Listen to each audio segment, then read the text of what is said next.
Hello, welcome to Hekate's Crossing as we continue our exploration of the Celestine prophecy, James Redfield, with the secret of Shambhala, the search of the 11th insight.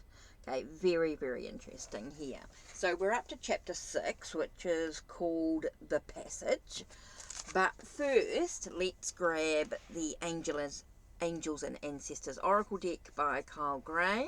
So what we're going to do is we're going to use this deck today in regards to, first we're going to look at this chapter. Okay, what are we going to reflect on as we read this chapter? Who are we going to connect with in regards to this chapter? So let's have a look here. So the first card we're going to look at here, interesting, we get the Hermit. Retreat and recharge. So it might give us a time to sort of take some time out to sort of take ourselves out of the chaos of what's going on. Let's take a minute to sort of meditate, reflect, take a moment to contemplate, and allowing us to sort of reflect on the direction that we're moving into. Very, very important. Okay, so can you tell us a little bit more about the Hermit, the reflect and retreat? Yeah. Okay. So who else are we going to sort of connect with? Here we've got the Oracle. It's about waiting for important information. Okay. So as we reflect, we retreat and reflect, we're waiting for more information to come through. We're sort of sitting in silence, waiting for that information. We're letting go of the need to be right. We're allowing things to just come into the flow. We're not trying to force anything. We're not trying to manipulate anything in the direction that we're going into. We're just allowing things to come in so that we get the information we need, and then we can sort of move forward on our journey. Very, very interesting card there indeed. Okay, is there anything else that we need to know in regards to being able to reflect on the direction we're going? We're able to retreat from the chaos of what's going on. We're able to wait for the information that's coming through, and that, so that we know that we're not going to be right. We're going to exchange the energy to create abundance. So again, we're going to get the information we need to have that sense of abundance moving forward on our journey. We're going to be able to exchange the energy with others. We're not going to be a taker, and we're not going to be giving too much of ourselves away. There's going to be a sense of balance within that energy, which is super important here. What an interesting read with the Angels and Ancestors by Kyle Gray.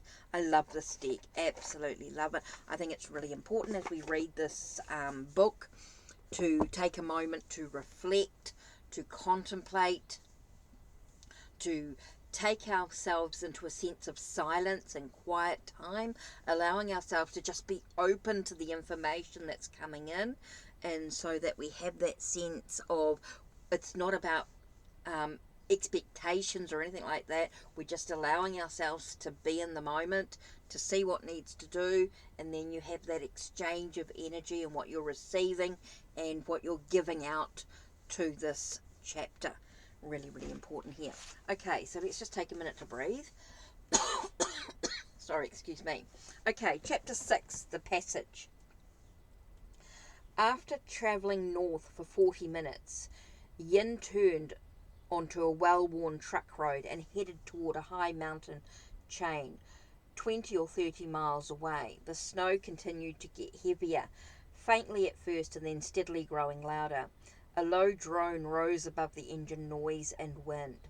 Yin and I looked at each other as the sounds finally became recognisable. "Helicopters!" Yin yelled, pulling the Jeep off the track and through an opening in the rocks. The Jeep bounced wildly. "I knew it! They have some way of flying in this weather." "What do you mean you knew it?" As the sound rose above us, I thought I heard two craft. One was hovering directly over us. "This is my fault," Yin screamed over the noise. "You must get out now." "What?" I yelled. "Are you crazy? Where will I go?" He yelled into my ear, "Don't forget to stay alert. Do you hear me? Keep going northwest to Dorma. You must get to the Kunlun Mountains." With one deft move, he opened my door and shoved me out. I landed on my feet, then tumbled several times into the snowbank. I sat up, struggled to catch sight of the jeep, but it was already driving away, and the blowing snow obscured my view. A wave of sheer panic filled me. At that moment, a movement to the right caught my attention. Through the snow, I could see the figure of a tall man about 10 feet away, dressed in black yak leather pants and a sheepskin vest and hat.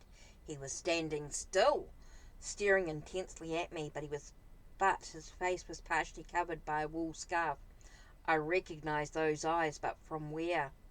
After a few more seconds, he looked up towards the helicopter, which was making another pass, and dashed away. Without warning, 3 or 4 terrific explosions erupted in the direction the jeep had gone, blowing rocks and snow all over me and filling the air with choking smoke. I got up and staggered away as the several more small explosions echoed around me. The blowing air was now completely filled with some kind of noxious gas. My head began to spin.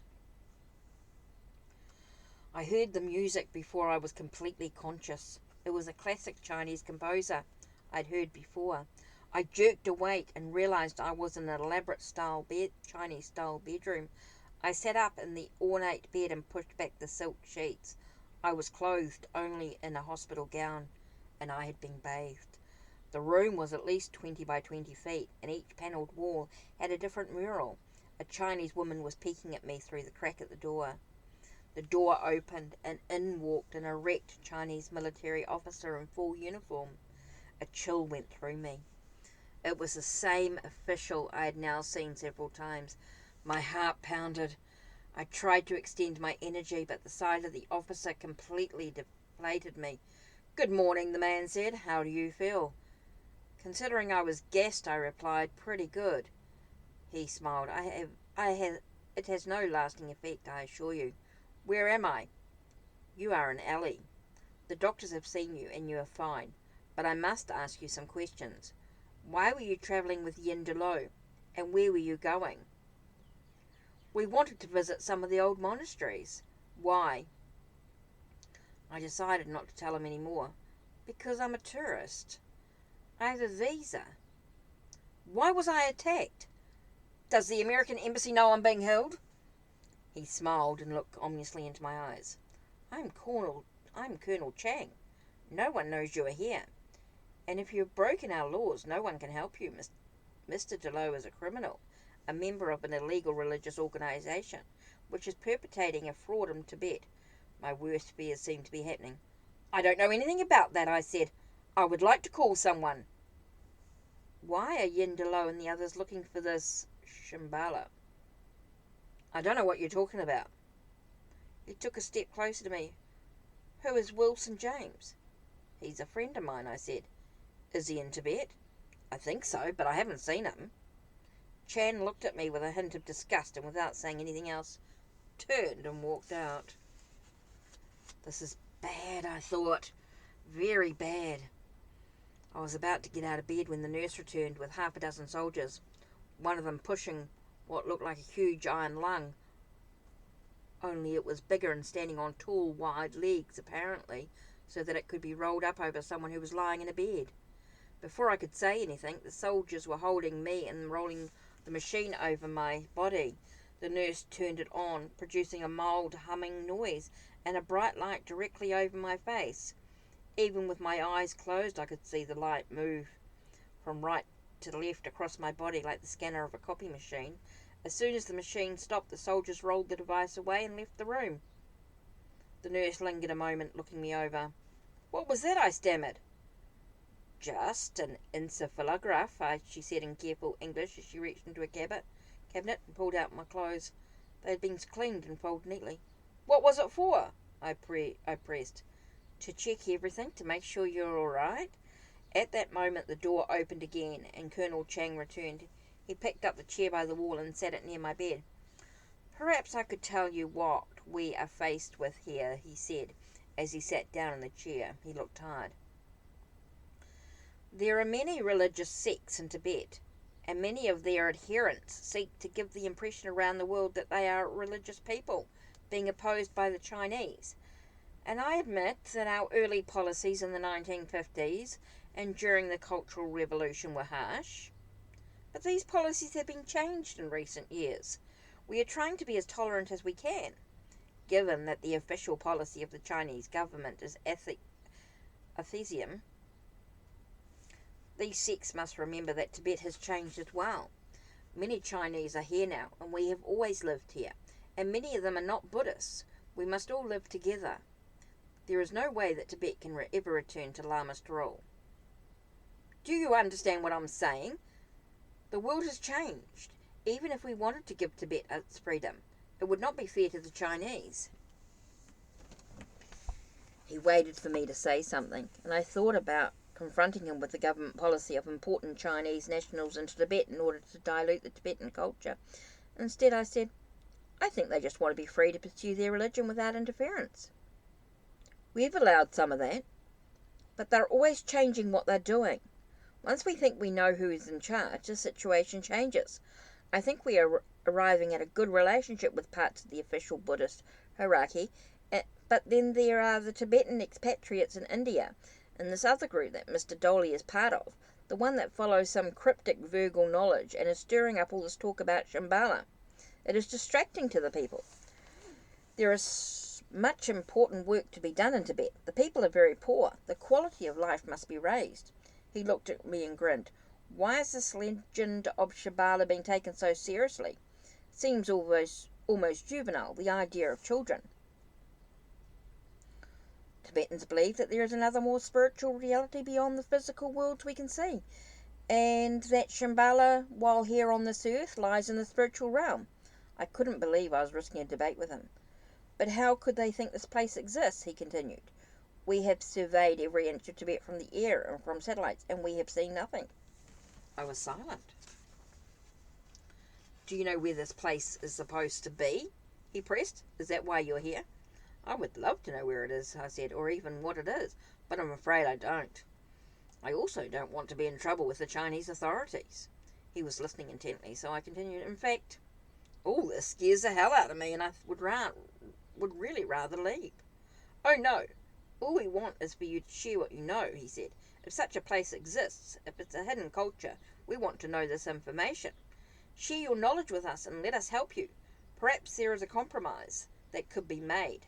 I looked at him for a moment and said, I would like to contact the American Embassy, if that's okay. He tried to hide his impatience, but I could see it clearly in his eyes. He stared at me for a moment longer, then walked to the door and turned around. That's not necessary, he said. You're free to go. Minutes later, I was walking down the street of Ali, zipping up my parka tightly. It was not snowing now, but it was very cold. Earlier, I'd been forced to dress in front of the nurse and then escorted from the house. As I continued to walk, I went through the contents of my pocket. Surprisingly, everything was there. A knife, my wallet, a small bag of almonds. I felt lightheaded and fatigued. Was this from the anxiety, I wondered, the effects of the gas, the altitude? I tried to shake it off. Ugh. Ali was a modern town with numerous Chinese and Tibetans walking the street and vehicles everywhere. Its well-kept buildings and stores were slightly disconcerting, given the terrible roads and conditions. We had just travelled through to get here.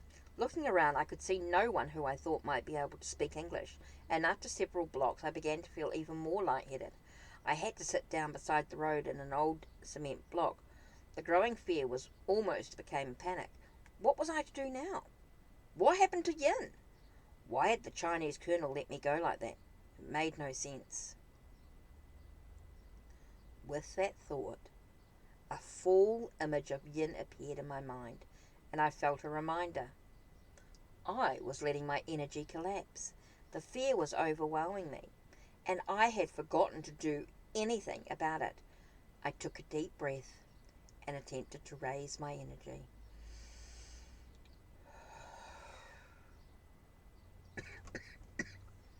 A few minutes later, I began to feel better, and my eyes fell on a large building several blocks away. It had a sign on the side in Chinese that I couldn't read, but as I focused on the shape of the building, I got the distinct impression that it was a guest house or a small hotel. I felt elated. There could be a phone there perhaps, maybe even other tourists I could hook up with. I stood up and walked in that direction, careful to keep an eye on the streets around me. In a few minutes, I was several doors away from the Jingshu guest house, but I felt hesitant and looked around carefully. No one seemed to be following me. When I was almost to the door, I heard a noise. Something had landed in the snow. I looked around. I was standing on the street directly across from the narrow alleyway, alone except for several old men walking in the other direction 20 feet away. I heard the noise again. It was close. As I was looking down at my feet, I saw a small stone fly out of the alley and plop onto the snow. Taking one step forward, I tried to look down the shadowed opening. I took several more steps, trying to adjust my eyes. "It's me," a voice said. I knew immediately it was Yin. I rushed into the alley, finding him leaning against a brick wall. "How did you know where I was?" I asked. "I didn't know," came his reply. "I was just guessing." He slid down the wall and sat down, and I noticed his parka was burned on the back. When he moved his arm, I saw a patch of blood on his shoulder. "You're hurt," I said. "What's wrong?" "It's not that bad. They dropped a concussion bomb, and I hit rocks when I was thrown from the jeep. I managed to crawl away before they landed. I saw them take you and load you onto a truck headed back here. I figured if you got away, you would head towards the largest guest house. What happened to you?" I told Yen about waking up in the Chinese house and being interrogated by Colonel Chang, then released. "Why'd you push me out of the jeep?" I asked. "I told you before," Yen replied. "I can't control my fearful expectations. My hatred for the Chinese is too great. They're able to follow me." He paused. "Why did they release you?" "I don't know," I replied. Yen moved slightly and grimaced in pain. "Probably because Chang senses that he can follow you too." I was shaking my head. Could this be real? "He wouldn't know how it works, of course," Yin continued. "But when you expect the soldiers to come, your expectation actually gives his ego the thought to approach where you are. He probably thinks there's some power in him." He looked at me hard. "You must learn from my problem. You must master your thoughts." Yin looked at me a moment longer, then holding his arm led me down the alley through a narrow gap between the two buildings and into what appeared to be an abandoned building. "We need to get you to a doctor," I said. "No," Yin said forcefully. "Listen to me. I will be fine. There are people here who can help me, but I can't go with you to the ruins of the old monastery. You will have to go there by yourself." I turned away, fear swelling inside me. "I don't think I can do that." Yin looked alarmed. "You must control your fear. Return to detachment. You are needed to help find Shambhala. You must go on." He struggled to sit up, grimacing as he moved closer to me. "Oh, don't you understand that the Tibetan people have suffered much, yet they have waited for the day that Shambhala would be known to all the world?" He squinted as he looked and found my eyes. As his look found my eyes. "Think of how many people have helped us get this far. Many of them have risked everything. Some may be imprisoned, even shot." I lifted up my hand and showed it to him. It was shaking. "Look at me. I can barely move." Yin's eyes were piercing. "Don't you think your father was terrified when he struggled out of the landing craft and ran onto the beaches of France in World War II? Just like all the others. But he did it. He did that. What if he hadn't? What if all the rest of them hadn't? That war could have been lost. Freedom for everyone could have been lost. We in Tibet have lost our freedom.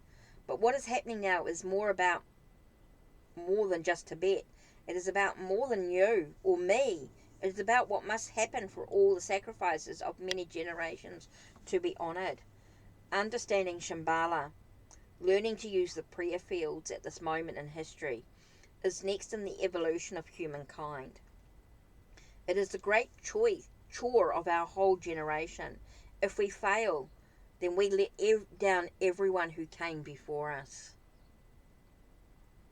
Yin grimaced in pain, then looked away. Tears were forming in his eyes.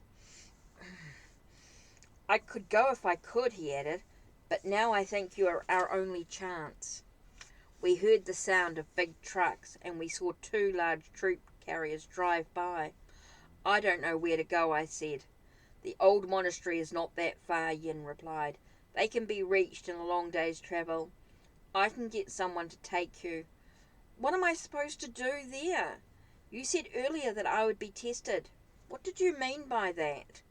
In order to get through the gateway, you'll have to fully allow divine energy to flow through you and set your field in the way you have learnt.